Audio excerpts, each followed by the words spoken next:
Hello, this is Monica, consultant pediatrician from JGM Hospitals.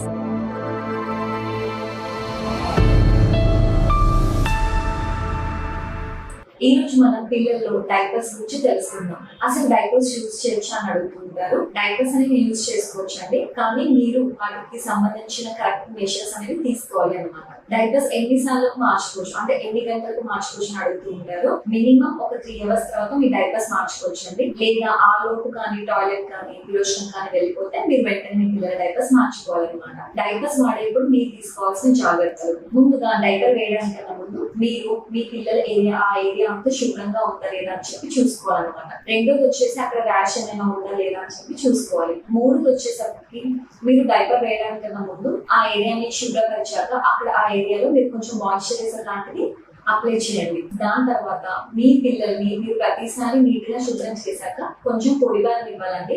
వెంటనే ఇంకో కొత్త డైపర్ వేయకూడదు. కొద్దిసేపు ఆ ఏరియాని కొంచెం గాలిగా ఆరనివ్వాలన్నమాట. అది కొంచెం పొడిగా మారిపోయాక మీరు ఇంకో డైపర్ వేసుకోవాలి అనమాట. ఈ డైపర్స్ కి కొంతమంది పిల్లలకి ర్యాషెస్ లాంటివి వస్తూ ఉంటాయి. వాళ్ళు కొన్ని డేస్ వరకు మీరు అవాయిడ్ చేయొచ్చు డైపర్స్ ని. ఒకవేళ మీకు ఇన్ఫెక్షన్ లాంటిది ఏమైనా వచ్చి అక్కడ ర్యాష్ లాంటిది ఏమైనా మీ కన్సల్టెంట్ పీడియాట్రిషియన్ కన్సల్ట్ చేసుకుని క్రీమ్ లాంటిది తీసుకోవచ్చు. Thank you.